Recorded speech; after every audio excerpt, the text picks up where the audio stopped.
오늘 우리가 읽은 성경 본문 말씀을 한마디로 줄이면 이렇게 말할 수 있습니다. 성도는 하나님을 멸시하던 사람에 대한 하나님의 심판을 두려워하는 자이다. 성도는 하나님을 멸시하던 사람들에 대한 하나님의 심판을 두려워하는 자이다 말해주고 있습니다.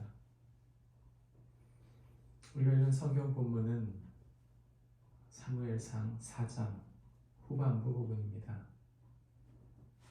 1장부터 등장하던 엘리, 사사였던 엘리의 가문이 홈리와 비느하스가 하나님을 제사하는 것을 멸시했을 때 하나님의 인재를 멸시하고 그분의 제사를 자신이 원하는 대로 마음대로 그리고 그 성막에서 섬기던 여종들과 죄를 범했을 때 하나님은 계속 침묵하셨습니다.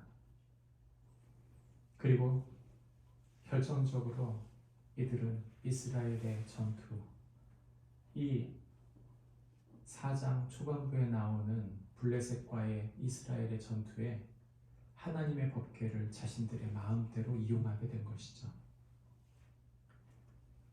승리하지 못할 하나님께서 주신 그 때, 하나님께서 그 전쟁에서 패배케 하심에도 불구하고 이들은 하나님 앞에 머물거나 하나님께 돌아와 물어보지도 않고 오히려 하나님의 법궤를 자기들 마음대로 사용하여 그 전쟁에 끌고 나갔습니다.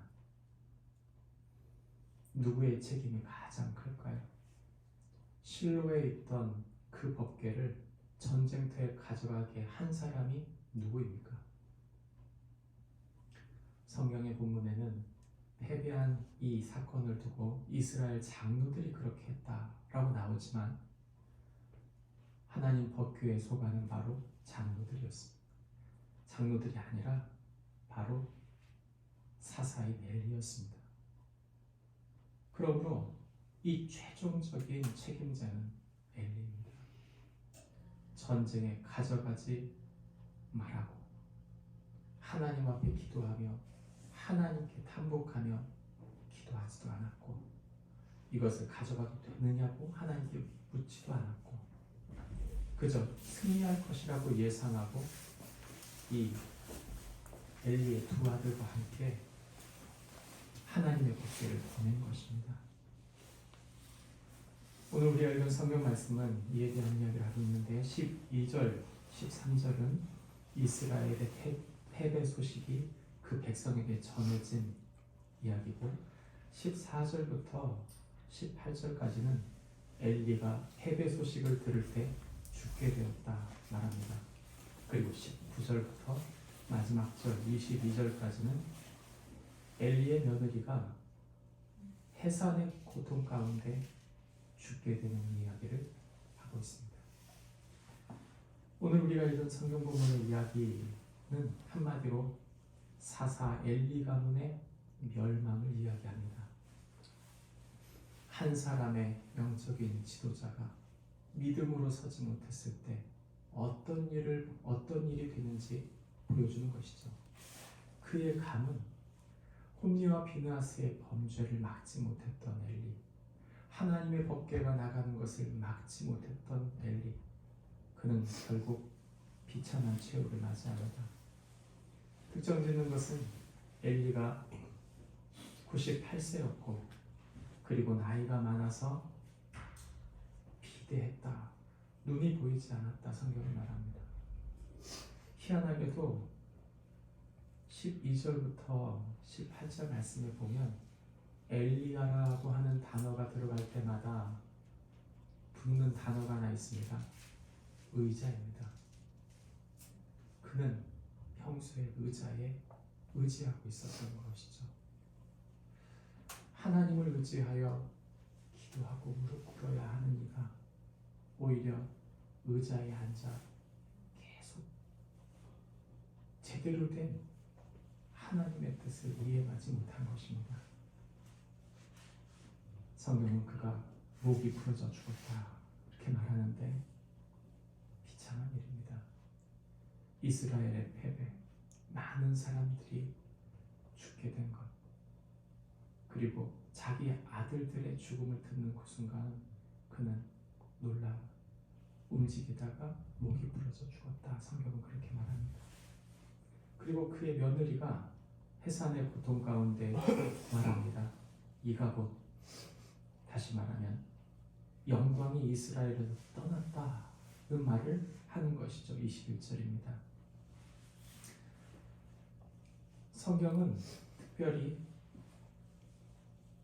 하나님의 교회라는 단어가 나올 때마다 일이 일어나고 있는 것을 말해주고 있습니다. 하나님의 임재가 떠났다 그 말이죠. 우린 질문해 봐야 됩니다. 하나님의 임재가 이스라엘에서 떠났습니까? 맞습니다.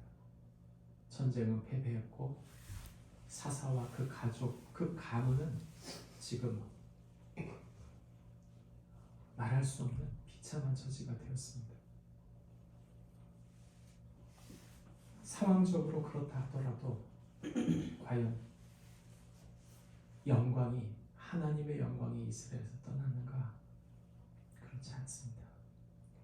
4장 부분에 하나님은 사무엘을 준비하고 계셨다 말합니다. 누구에게서 하나님의 영광이 떠난 것입니까? 그 가문에게서 떠난 것입니다.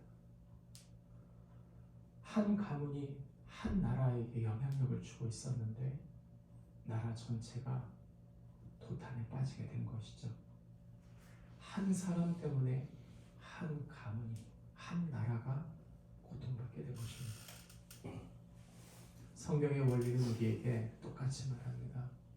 우리 자신, 나 한 사람을 하나님 사용하셔서 내게 맡겨주신 사람들을 세우는 동안 하나님은 하나님의 일들을 행하신다. 그것이 성경이 하고 있는 말이죠. 예수님께서도 똑같이 말씀하십니다. 마태복음 5장 말씀을 보시면 마태복음 5장 21절부터 25절 말씀에 이렇게 말씀하십니다.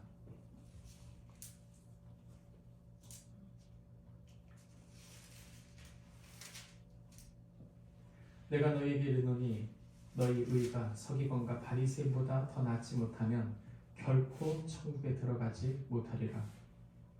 옛 사람에게 말한 바 살인하지 말라. 누구든지 살인하면 심판을 받게 되리라 하셨다는 것을 너희가 들었으나 나는 너희에게 말하노니 형제에게 노하는 자마다 심판을 받게 되고 형제에 대하여 나가라 하는 자는 공회에 잡혀가게 되고 미련한 놈이라 하는 자는 지옥불에 들어가게 되리라.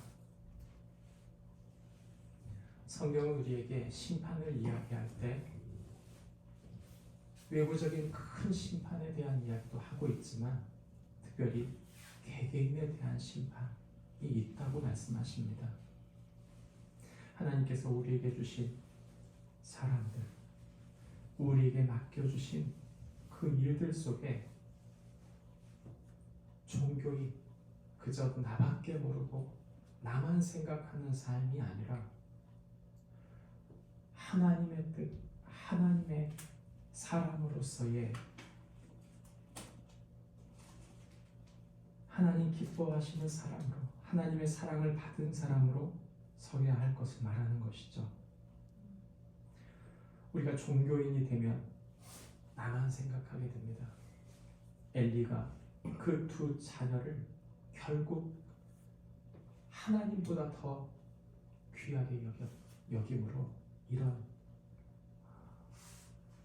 심판을 당했듯이 우리 삶에도 하나님보다 더 높아진 것이 있다면 살펴보아야 하는 것이죠. 그리고 하나님께서 기뻐하실 하늘의 뜻을 우리의 삶에 이루어 가야 합니다. 하나님은 무엇을 기뻐하시는가? 하나님께서 내게 무엇을 말씀하시는가? 집중해야 하는 것이죠. 저는 신앙생활하는 가운데 하나님을 두려워하는 것, 그것이 신앙의 본질이라고 생각하지 않습니다. 하나님을 사랑하는 것, 그분을 더 깊이 아는 것, 그분의 말씀이 내 마음속에 하나님의 은혜와 사랑이 충만하게 되는 것이 본질입니다.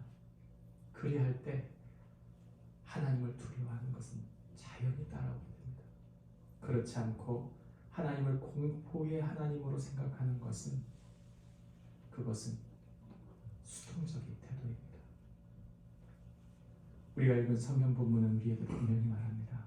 하나님을 멸시할 때, 하나님이 주신 상황과 사람들을 멸시할 때 심판이 있다.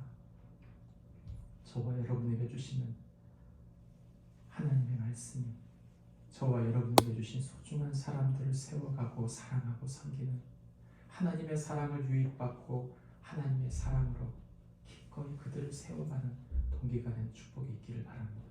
기도하겠습니다.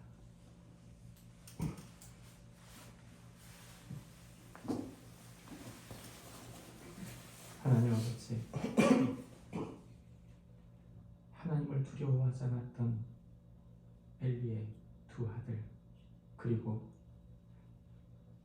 하나님의 언약궤가 나가는 것을 막지 않았던 엘리, 결국 이들은 심판을 받게 되었습니다. 하나님, 두려워함으로 하나님을 경외하는 것 너무 중요하지만 하나님의 사랑과 은혜, 우리에게 주신 소중한 기회, 내게 주신 한 사람 한 사람을 귀히 여기고 내게 맡겨주신 한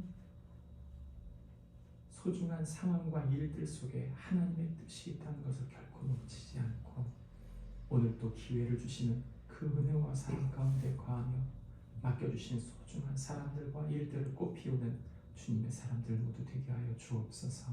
예수님의 이름으로 기도합니다. 아멘. 하늘에 계신 우리 아버지여, 이름이